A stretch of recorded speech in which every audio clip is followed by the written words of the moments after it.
Période de FIFA du mois de juin 2025, les Lions ont affronté l'Ouganda et la Guinée équatoriale. Mais est-ce que les Lions de du Cameroun auraient pu avoir mieux comme adversaire, comme sparring partner? Est-ce que vous attendiez à mieux que ça? Des équipes, des sélections d'un autre calibre, d'une autre dimension, pour tester véritablement les équipes, les joueurs, on va dire, de Marbrice, pour jauger véritablement le niveau de cette équipe de Marbrice.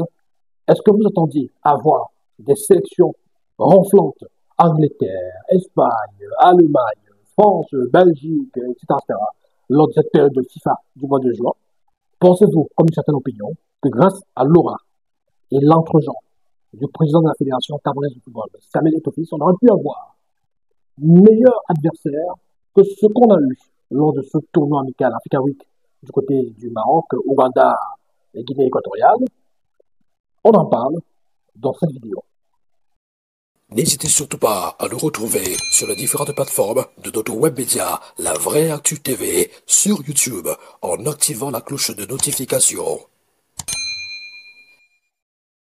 Et sur notre compte TikTok en vous abonnant tout simplement. Ainsi, vous découvrirez nos différents contenus, les reportages, interviews, analyses sur des sujets d'actualité, sport, culture, musique, politique. Sans oublier, très bientôt, des commentaires de match, ainsi que des lives, notamment sur TikTok, et des micro-trottoirs. Alors, n'hésitez surtout plus, invitez vos amis à s'abonner et partagez au max nos vidéos.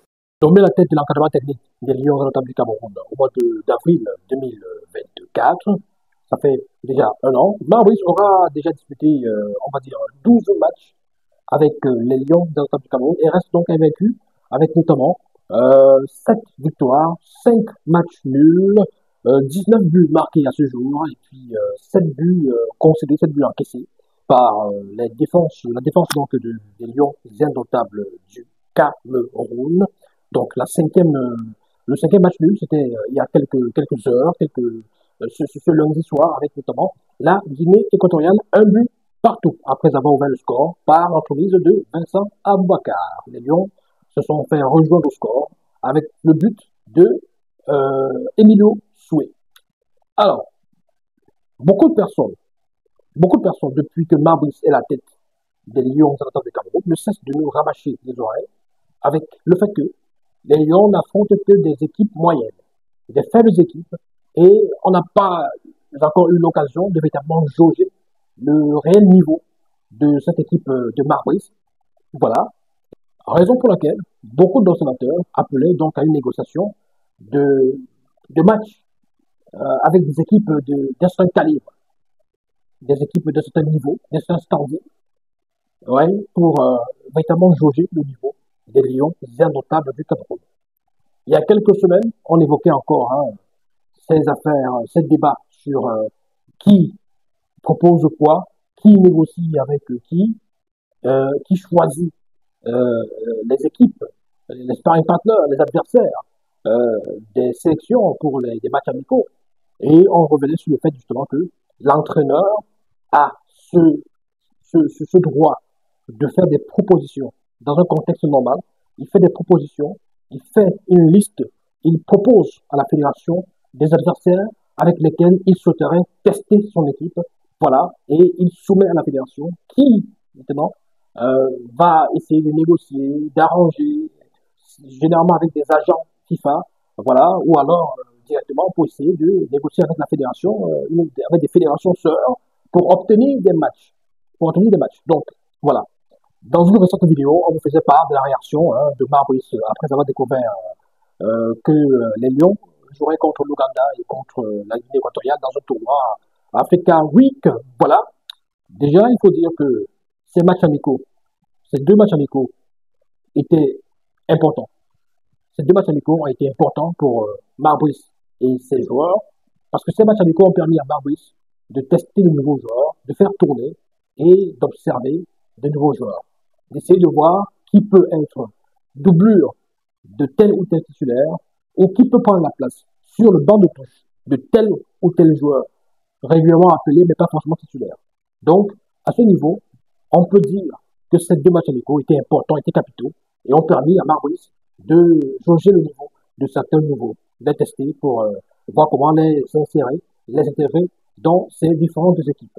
Maintenant, est-ce que les matchs amicaux en eux-mêmes, est-ce que le tournoi tel que vous l'avez vécu est quelque chose d'extraordinaire, d'exceptionnel, voilà, est-ce que le choix des sparring partners, des adversaires, vous aura séduit? Voilà, des questions qu'on se pose, les questions qui font jaser sur la toile, parce que pour un tournoi qui était autant annoncé, qui était autant claironné, et qui était présenté comme un exploit de la négociation de la Fédération camerounaise de football, on aura quand même été déçu des conditions dans lesquelles ça s'est passé. Les deux matchs des Lions se sont joués dans des stades annexes, des stades d'entraînement, des stades annexes. Et on a eu de la peine avec la retransmission de ce match, avec la réalisation de ces matchs. On n'avait pas ce plan des images, c'était compliqué. C'était compliqué. Le deuxième match était même mieux réalisé que le premier match, parce qu'il y avait quand même des variations de plans. Lors du premier match, c'était pas du tout ça. C'était compliqué. Il y avait des difficultés, même d'identifier les joueurs, parce que c'était pratiquement une seule caméra, un seul angle, et c'était difficile. Donc, ça se jouait dans des stades annexes. Le stade annexe du stade de Marrakech. Donc, voilà. À ce niveau, on n'a pas été gâté.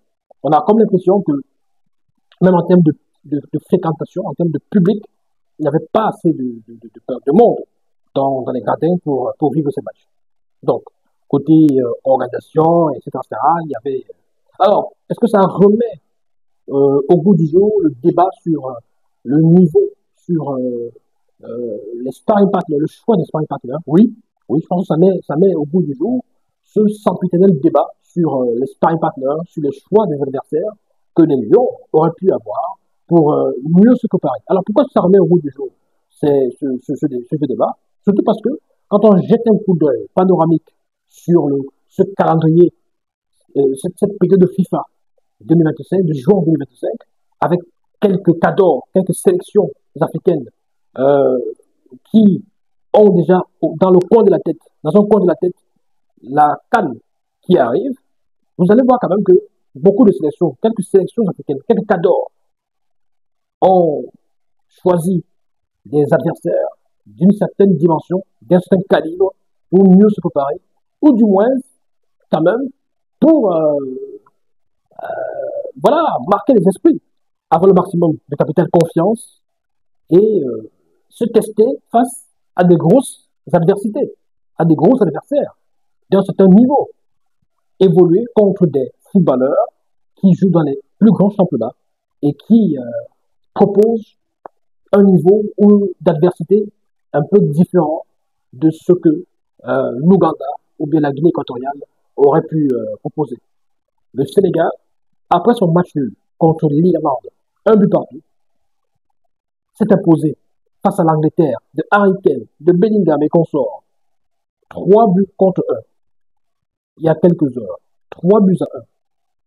Donc le Sénégal a enchaîné 2 matchs avec 2 grosses équipes. 2 équipes d'un certain calibre. L'Irlande et ensuite l'Angleterre. En l'espace de 3 jours. La Côte d'Ivoire, après avoir affronté la Nouvelle-Zélande, qui n'est pas une foudre de guerre en matière de football, c'est beaucoup plus au rugby, les All Blacks, voilà. Donc après la Nouvelle-Zélande, la Côte d'Ivoire affronte le Canada. Le Canada qui est l'un des pays co-organisateurs de la prochaine Coupe du Monde, qui pourrait bel et bien avoir pour adversaire une des nations africaines.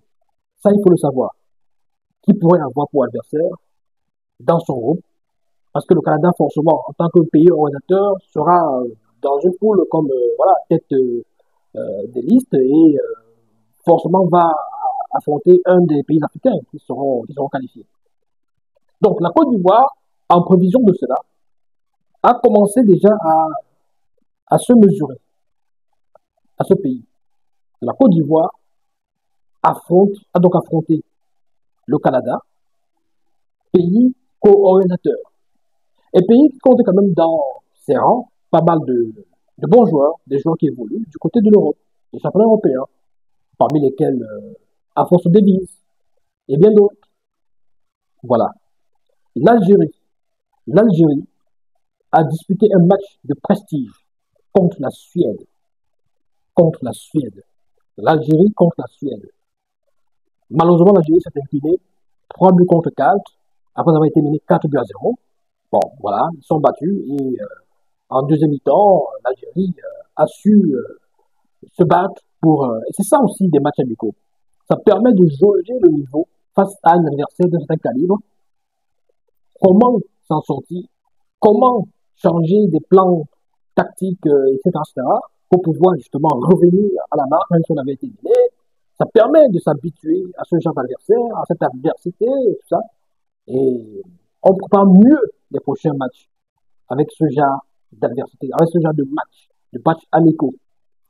Le Nigeria, le Nigeria, après avoir affronté la Jamaïque, a également disputé un match amical contre la Russie. Contre la Russie. Voilà. Ça permet de préparer également des matchs intenses, des grands matchs, des grandes compétitions aussi, des grandes échéances. Le Cap-Vert, notre prochain adversaire au mois de septembre, après avoir balayé la Malaisie 3 buts à 0, a affronté la Géorgie. La Géorgie de Varachela, de Georges Mikotadze et bien d'autres joueurs qui évoluent dans le championnat français, dans d'autres championnats. Le gardien Mamashvili, voilà, très bon gardien d'ailleurs. Donc, des équipes comme ça, comme la Géorgie, qui ont fait sensation à la dernière édition de l'Euro, voilà, qui ont notamment brillé contre le Portugal de Cristiano Ronaldo lors de l'Euro. Ils étaient dans la même poule. Voilà. Quand vous les affrontez en match amical, ça vous permet de préparer d'autres matchs encore plus difficiles prochainement. Donc, la Fédération camerounaise de football aura pu nous obtenir, elle aussi, un match amical d'une telle envergure. Je récapitule. Le Sénégal a affronté l'Irlande et l'Angleterre. La Côte d'Ivoire a affronté le Canada. L'Algérie a affronté la Suède. Le Nigeria a affronté la Russie. Le Cap-Vert a affronté la Géorgie. Voilà. Je ne vous dis même pas que je ne vais pas revenir sur les matchs des années précédentes, les matchs amicaux, où le Sénégal, des équipes comme le Sénégal, le Maroc ont affronté le Brésil, etc., etc. Donc, la Fédération camerounaise de football gagnerait aussi à nous préparer des matchs pareils, à négocier des matchs comme ça, pour le plaisir de jeu. Et voilà, c'est des matchs de prestige, c'est des gros matchs, des matchs qui se jouent à haute intensité, même si c'est des matchs amicaux. Voilà, l'adversité est assez relevée, le niveau est assez relevé, et ça permet aux joueurs de se surpasser, de sortir de leur zone de confort pour certains, et de montrer réellement de quoi ils sont capables. Quand on vous fait le reproche de ne gagner que des petites équipes tous les jours, alors que ce n'est pas vous qui avez choisi de les affronter, il faut peut-être qu'on essaie aussi de vous proposer des adversaires d'un certain calibre pour vous permettre de vous surpasser et de démontrer évidemment toute l'étendue de vos capacités, de votre niveau. Voilà. L'Ouganda, la Guinée équatoriale, c'est pas à négliger. On ne crache pas dessus. On ne piétine pas ces équipes-là. Mais pour des périodes de FIFA, voilà, le Cameroun peut-être mérite mieux. Parce qu'il faut dire que par le passé, quand même, les Lions du Cameroun ont aussi affronté l'Angleterre, ont aussi affronté l'Argentine, ont affronté l'Allemagne, etc. En match amicaux, la France, en match amical, voilà, c'est... Donc on peut aussi, nous négocier ça, négocier des grosses affiches avec des grosses nations. Alors il faut quand même dire, petit bémol, parce que certains sur la toile disent que Marbrice aurait souhaité jouer contre la France, contre l'Allemagne, etc. Il faut dire que la France, l'Allemagne, le Portugal et l'Espagne étaient engagés dans la Nations League, la Ligue des Nations, et donc ne pouvaient pas jouer de matchs amicaux lors de cette période de FIFA. Mais beaucoup de grosses équipes n'étaient pas concernées par cette Nations League, peut-être les éliminatoires du mondial Zone Europe, avec un match pour ces éliminatoires et un match amical aussi. Exemple de l'Angleterre qui a disputé un match éliminatoire il y a quelques jours avant de jouer contre le Sénégal, justement il y a quelques heures. Match gagné par le Sénégal, je rappelle. Voilà, on va féliciter les Lions de la Teranga pour cette brillante victoire. C'est une bonne chose, ça permet de préparer les prochaines échéances. On va féliciter surtout le président Augustin Senghor, qui brille par ses œuvres, qui brille par ses réalisations, et qui permet justement à cette équipe du Sénégal d'avoir des sparring partners à la hauteur de leur réputation et de leur standing. Le Sénégal contre l'Irlande, c'est bon. Le Sénégal contre l'Angleterre, c'est super. Voilà, que pensez-vous des adversaires, des sparring partners que les Lions ont affrontés pendant cette période de FIFA du mois de juin 2025? L'Ouganda, 89e mondial au classement FIFA. L'Ouganda qui s'est qualifié pour la prochaine Coupe d'Afrique des Nations.